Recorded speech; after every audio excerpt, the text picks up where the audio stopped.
മനോഹരമായ നിമിഷങ്ങളാണ് ഇപ്പോൾ കൺട്രോൾ സെന്ററിൽ. ആനന്ദ നിമിഷങ്ങളാണ് അല്ലേ സായി? തീർച്ചയായും ഡോക്ടർ അരുൺകുമാർ, ഈ 4 പേരും ഈ ഒരു സ്വപ്ന സമാനമായിട്ടുള്ള യാത്ര നടത്തുമ്പോൾ അതിൻ്റെ ഓരോ കാര്യങ്ങളും കൃത്യമായി അവിടെ ഈ പറയുന്ന 10 ദിവസവും രാപ്പകലില്ലാതെ നിരീക്ഷിക്കുകയും അതിനുള്ള എല്ലാ കാര്യങ്ങളും നിർവഹിച്ച സ്പേസ് സെന്ററിൽ ഇപ്പോൾ അതിൻ്റെ വിജയിച്ചതിൻ്റെ വിജയാഹ്ലാദത്തിൻ്റെ ദൃശ്യങ്ങൾ കൂടിയാണ് നാസ ലോകത്തെ കാണിക്കുന്നത്. നാസയെ സംബന്ധിച്ചൊരു അഭിമാനകരമായിട്ടുള്ളൊരു നിമിഷം തന്നെയാണ്. ഇനി വരാനിരിക്കുന്ന എത്രയോ വലിയ പരീക്ഷണങ്ങൾക്ക് തുടക്കം കുറിക്കുന്ന ആർട്ടിമിസ് 2 അതിൻ്റെ ഏറ്റവും പ്രധാനപ്പെട്ട ലക്ഷ്യം കൈവരിച്ച് മടങ്ങിയെത്തുന്നു. യാതൊരു വിധത്തിലുമുള്ള പ്രശ്നങ്ങളില്ലാതെ അറിവിൻ്റെ കണ്ടുപിടുത്തങ്ങളുടെ പരീക്ഷണങ്ങളുടെ ഒരു മഹാകലവറയുമായിട്ടാണ് ഈ 4 സംഘം ഇപ്പോൾ മടങ്ങി വരുന്നത്. ഇനി ഏറ്റവും പ്രധാനപ്പെട്ട കാര്യം, ഈ 4 പേർ അവിടെ കണ്ട കാര്യങ്ങൾ, അവർ അനുഭവിച്ചറിഞ്ഞ കാര്യങ്ങൾ, ഈ പേടകം എത്രമാത്രം സജ്ജമാണെന്നടക്കമുള്ള തുടർ പരീക്ഷണങ്ങൾക്ക് വേദിയാകേണ്ട, ഇനി പൂർണ്ണമായും ഈ 4 സംഘം എന്ന് പറയുന്നവർ ചന്ദ്രനിൽ ഇറങ്ങിയിട്ടില്ല എന്നുള്ളത് പ്രധാനമാണ്. അവർ ചന്ദ്രനെ വലം വയ്ക്കുകയാണ് യഥാർത്ഥത്തിൽ ചെയ്തത്. ഇനിയിപ്പോൾ അടുത്ത ദൗത്യം എന്ന് പറയുന്നത് ചന്ദ്രനിൽ പൂർണ്ണമായി ഇറങ്ങിയുള്ള പരീക്ഷണങ്ങളിലേക്ക് കടക്കണം. അതിനെത്രമാത്രം ഈ ഓറിയോൺ പേടകം സജ്ജമാണ് എന്ന ഒരു പരീക്ഷണം കൂടിയായിരുന്നു ഇത്തവണത്തെ യാത്ര. അതെന്തായാലും വിജയകരമായി പൂർത്തിയാക്കിയിരിക്കുന്നതിൽ ഏറ്റവും വെല്ലുവിളി നിറഞ്ഞ അപകടകരമായ ഒരു ഘട്ടം ഈ സ്പ്ലാഷ് ഡൗൺ ഘട്ടമാണ്. അതും പ്രശ്നങ്ങളില്ലാതെ പരിഹരിക്കപ്പെട്ടു. ആ സ്പ്ലാഷ് ഡൗൺ സമയത്ത് ഇനിയിപ്പോൾ ഏതെങ്കിലും തരത്തിലുള്ള ഒരു തകരാറുണ്ടായിരുന്നോ എന്ന് ഈ പേടകം വീണ്ടെടുത്തതിന് ശേഷമുള്ള തുടർ പരിശോധനകൾ നടത്തേണ്ടതുണ്ട്. നിലവിൽ അത്തരത്തിലുള്ള പ്രശ്നങ്ങളൊന്നും തന്നെ ഇല്ല എന്നാണ് നമ്മൾ മനസ്സിലാക്കുന്നത്. പക്ഷേ ആഴത്തിലുള്ള പരിശോധനകൾ വരും ദിവസങ്ങളിൽ നടക്കുകയും ചെയ്യും. അതോടൊപ്പം തന്നെ ഭൂമിയിൽ നിന്ന് ഏറ്റവും കൂടുതൽ ദൂരം സഞ്ചരിച്ച 4 മനുഷ്യർ എന്ന ഒരു ഖ്യാതിയും നേട്ടവും സ്വന്തമാക്കിക്കൊണ്ടാണ് ഈ 4 പേരും ഇപ്പോൾ മടങ്ങിയെത്തിയിരിക്കുന്നത്. ഇതിലിപ്പോൾ ഓറിയോൺ പേടകം എങ്ങനെ പ്രവർത്തിക്കുന്നു എന്ന ഒരു പരിശോധനയാണ് പ്രധാനമായും ഈ ദൗത്യ സംഘത്തിന്റെ നേതൃത്വത്തിൽ നടത്തിയത്. അതോടൊപ്പം തന്നെ ഇതിൽ കൂടുതൽ ആളുകൾക്ക് ഈ പേടകത്തിൽ പോകാൻ കഴിയുമോ, 4-ലധികം പേരെ കൊണ്ടുപോകാൻ കഴിയുമോ എന്നടക്കമുള്ള പരിശോധനകൾ, അതിനകത്തുള്ള ഉപകരണങ്ങളുടെ ശേഷിയടക്കം ഇതിൽ പരീക്ഷിക്കപ്പെട്ടു.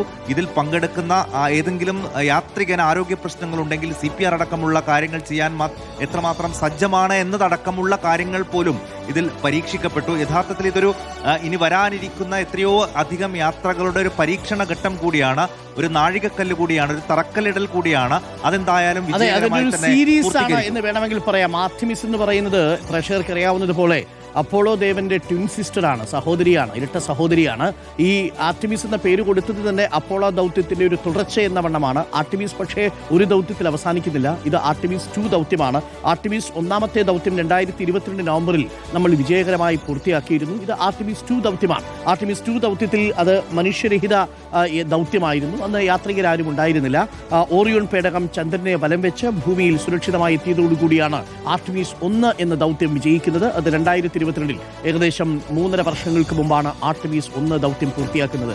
അതിനുശേഷം നാസ ഓറിയോൺ പേടകത്തിൽ ഈ മനുഷ്യരെ കൂടി എങ്ങനെയാണ് ചന്ദ്രന്റെ ഏറ്റവും അടുത്ത പ്രതലത്തിലേക്ക് എത്തിക്കുക, ഏകദേശം 4000 മൈൽ അകലെ വരെ നമ്മൾ സഞ്ചരിച്ചു എന്നുള്ളതാണ് ശാസ്ത്രലോകത്തിലെ ഏറ്റവും മനോഹരമായ.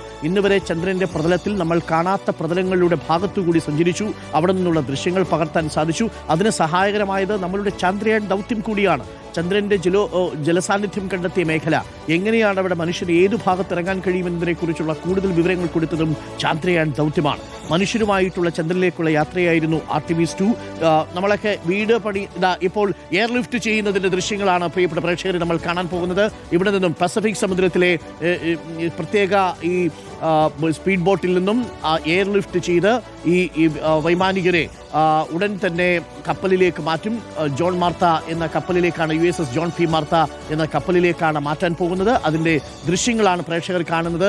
ഹെലികോപ്റ്റർ അവിടെ പസഫിക് സമുദ്രത്തിന് മുകളിൽ ഈ വൈമാനികരുടെ പേടകത്തിൽ നിന്ന് വൈമാനികരെ മാറ്റിയ ആ സ്ഥലത്ത് ഇപ്പോൾ വട്ടമിട്ട് പറക്കുന്നത് പ്രേക്ഷകർക്ക് കാണാൻ സാധിക്കും. മനോഹരമായ ദൃശ്യങ്ങളാണ്. ഏറ്റവും ചലഞ്ചിങ് ആയ നിമിഷങ്ങളിലേക്ക് നമ്മൾ കടക്കുകയാണ്.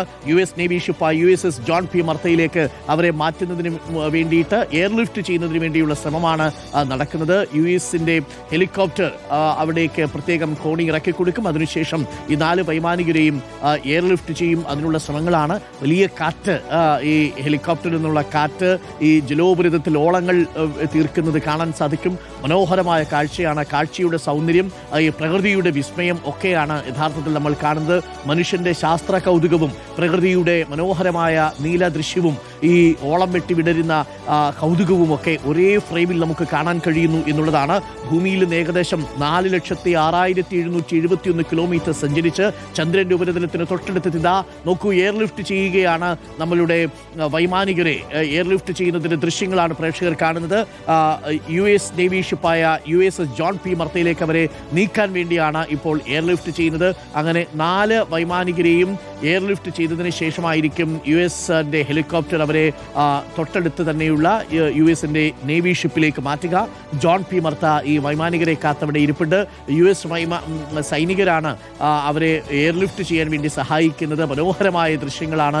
ശാസ്ത്രലോകത്തിന് എങ്ങനെയാണ് ഈ പ്രകൃതിയുടെ വിസ്മയം തുറന്ന് ഓരോ വാതിലുകളും തുറന്ന് മനുഷ്യ തലമുറയ്ക്ക് വേണ്ടി വിസ്മയങ്ങൾ കാഴ്ചവെക്കുന്നത് എന്നതിൻ്റെ അത്രയും വലിയ ശ്രമങ്ങളുണ്ട്. വർഷങ്ങളുടെ, നൂറ്റാണ്ടുകളുടെ കാത്തിരിപ്പുണ്ട്.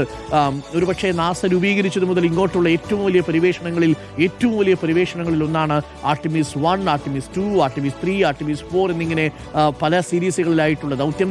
2ാമത്തെ ഹെലികോപ്റ്ററും അവിടെ എത്തിയിട്ടുണ്ട്. പല ഹെലികോപ്റ്ററുകളിലായിട്ടാണ് ഈ 4 വൈമാനികരെയും അവിടെ നിന്നും എയർലിഫ്റ്റ് ചെയ്യാൻ പോകുന്നത്. ഇപ്പോൾ ആ ദൃശ്യങ്ങളാണ് കാണുന്നത്.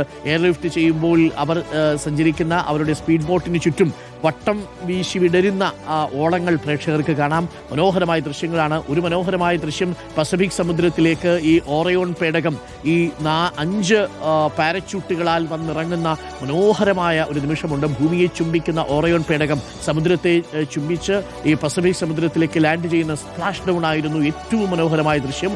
അത് കഴിഞ്ഞാലുള്ള ഏറ്റവും മനോഹരമായ ദൃശ്യം അവിടെ നിന്നും പുറത്തേക്കിറങ്ങിയ വൈമാനികരെ ഇപ്പോൾ എയർലിഫ്റ്റ് ചെയ്യുന്നതിൻ്റെ ദൃശ്യങ്ങളാണ്. എന്തൊരു ഫ്രെയിമാണെന്ന് നോക്കൂ. ശാസ്ത്രലോകത്തിന് ഇത്രമേൽ കൗതുകമുണ്ടാകുന്നത് ഈ ഒരു അതേ സമയം പ്രകൃതിയുടെ വിസ്മയച്ചെപ്പ് തുറക്കുന്ന കാഴ്ചയാണ് നമ്മൾ കാണുന്നത്. അവിടെ ഏറ്റവും അതിസാഹസികമായ യാത്രയെന്ന് തന്നെ വിശേഷിപ്പിക്കേണ്ടി വരും. കഴിഞ്ഞ 10 ദിവസമായി ഓറയോൺ പേടകത്തിൽ ചന്ദ്രന്റെ ഏറ്റവും അടുത്ത തലത്തിൽ, അതും എയർജെറ്റ് എന്നൊക്കെ പറയുന്ന ഭൂമിയിൽ നിന്ന് പൂർണ്ണമായിട്ടുമുള്ള കമ്മ്യൂണിക്കേഷനുകൾ നഷ്ടപ്പെട്ട് ചന്ദ്രന്റെ മറുതലത്തിലേക്ക് പോയി അവിടെ നിന്നുമുള്ള ദൃശ്യങ്ങൾ പകർത്തിയ സംഘമാണ്. 2ാമത്തെ വൈമാനികനെയും എയർലിഫ്റ്റ് ചെയ്യുന്നതിൻ്റെ ദൃശ്യങ്ങളാണ് കാണുന്നത്. 2 വിമാനങ്ങൾ തൊട്ടടുത്ത് 2 ഹെലികോപ്റ്ററുകൾ വന്ന് ലിഫ്റ്റ് ചെയ്തിരിക്കുന്നു. ഇനി 2 വൈമാനികരെ കൂടി പ്രേക്ഷകർക്ക് കാണാൻ സാധിക്കും. ആ 2 പേരെ കൂടി ആ പ്രത്യേകം തയ്യാറാക്കിയിരിക്കുന്ന ഹെലികോപ്റ്ററിലേക്ക് കൊണ്ടുപോകും. ഹെലികോപ്റ്ററിൽ നിന്ന് നേരെ കൊണ്ടുപോവുക USS ജോൺ പി മർത്ത എന്ന US-ന്റെ നേവി ഷിപ്പിലേക്കാണ് കൊണ്ടുപോവുക. അവിടെ നിന്നും കാലിഫോർണിയയിലേക്കാണ് മാറ്റുക. അവിടെ നിന്നും പ്രാഥമിക നിരീക്ഷണത്തിന് ശേഷം ജോൺ സ്പേസ് സെന്ററിലേക്ക് മാറ്റും. അവിടെയാണ് 3ാമത്തെ ഹെലികോപ്റ്റർ വരുന്നു. 3ാമത്തെ ഹെലികോപ്റ്ററിൽ 3ാമത്തെ വൈമാനികനെ കൂടി കൊണ്ടുപോകും. എല്ലാം തയ്യാറാണ് എന്നുള്ളതാണ്. കൃത്യമായി എങ്ങനെയാണോ സെക്കൻഡ് ഒരു ഘടികാരത്തിൻ്റെതെന്ന് പോലെ തന്നെ കൃത്യമായ സമയസൂചി അനുസരിച്ച് നിശ്ചയിച്ചിരിക്കുന്ന ഷെഡ്യൂൾ പ്രകാരമാണ്. കൃത്യമായ കണക്കാണ് അതിന് പിന്നിലുള്ളത്. എപ്പോൾ ഇറങ്ങുന്നു, എവിടെ, ഏത് സമയത്ത് ഹാച്ച് തുറക്കണം, ഏത് സമയത്ത് സ്പ്ലാഷ് ഡൗൺ ചെയ്തതിന് ശേഷം നിരീക്ഷിക്കണം എന്നതിനെക്കുറിച്ചുള്ള എത്രയോ നാളത്തെ തയ്യാറെടുപ്പുകൾക്ക് ശേഷമാണ് നാസ ഈ ചന്ദ്രന്റെ ഉപരിതലം കണ്ടുവന്നിരിക്കുന്ന ഈ വൈമാനികരെ എയർലിഫ്റ്റ് ചെയ്യുന്നത്. നോക്കൂ, ഏറ്റവും സാഹസികമായ മനോഹരമായ ദൃശ്യങ്ങളാണ്. ഒന്നിന് പിറകെ ഒന്നായി ഹെലികോപ്റ്ററുകൾ, ചോപ്പറുകൾ വന്ന് ഈ വൈമാനികരെ ആർട്ടിമിസ് 2 ദൗത്യത്തിന്റെ ഭാഗമായ 4 വൈമാനികരെയും USS ജോൺ പി മർത്ത എന്ന നേവി ഷിപ്പിലേക്ക് മാറ്റാൻ പോകുന്നതിന്റെ ദൃശ്യങ്ങളാണ് പ്രേക്ഷകർ കാണുന്നത്. അല്പസമയത്തിനുള്ളിൽ അവരെ കപ്പലിലെത്തിക്കും. കപ്പലിലെത്തിയാൽ അവർക്ക് പ്രാഥമിക വൈദ്യപരിശോധന നടത്തും. പ്രാഥമിക വൈദ്യപരിശോധന ഓറയോൺ പേടകത്തിന്റെ ഹാച്ച് തുറന്ന് ഉള്ളിലേക്ക് കയറിയ ഡോക്ടർമാർ അവരുടെ ആരോഗ്യനില തൃപ്തികരമെന്ന് വിലയിരുത്തി സർട്ടിഫൈ ചെയ്തതിന് ശേഷമാണ് അവരെ പുറത്തേക്ക് എത്തിച്ചത്. 3ാമത്തെ വൈമാനികനെയും ഹെലികോപ്റ്റർ ഉയർത്തിയിരിക്കുന്നു. ഇനി ഒരേ ഒരു വൈമാനികൻ മാത്രമാണ് ഈ പ്രത്യേക സ്പീഡ് ബോട്ടിലുള്ളത്. അതിനുശേഷം അടുത്ത ഹെലികോപ്റ്റർ ഇപ്പോൾ വരുന്നു. അതിനുശേഷം 4ാമത്തെ വൈമാനികരെയും എയർലിഫ്റ്റ് ചെയ്യുന്നതോടുകൂടി എയർലിഫ്റ്റിംഗ് പൂർത്തിയാവും. കപ്പലിലേക്ക് അവരെ മാറ്റും. അതിനുശേഷം കരയിൽ കാലിഫോർണിയയിലെ സാൻഡിഗോയിലുള്ള നേവൽ എയർ സ്റ്റേഷൻ നോർത്ത് ഐലൻഡിലേക്കാണ് ഇവരെ കൊണ്ടുപോകാൻ പോകുന്നത്. അതിനുശേഷം ജോൺസൺ സ്പേസ് സെന്ററിലേക്കായിരിക്കും കൊണ്ടുപോകുക. അവിടെയാണ് കുടുംബാംഗങ്ങളുമായിട്ടുള്ള കൂടിക്കാഴ്ച. ഇനി ഒരാൾ മാത്രമാണ് ഇപ്പോൾ കാണുന്ന ഈ ചെറിയ സ്പീഡ് ബോട്ടിൽ അവശേഷിച്ചിരിക്കുന്നത്.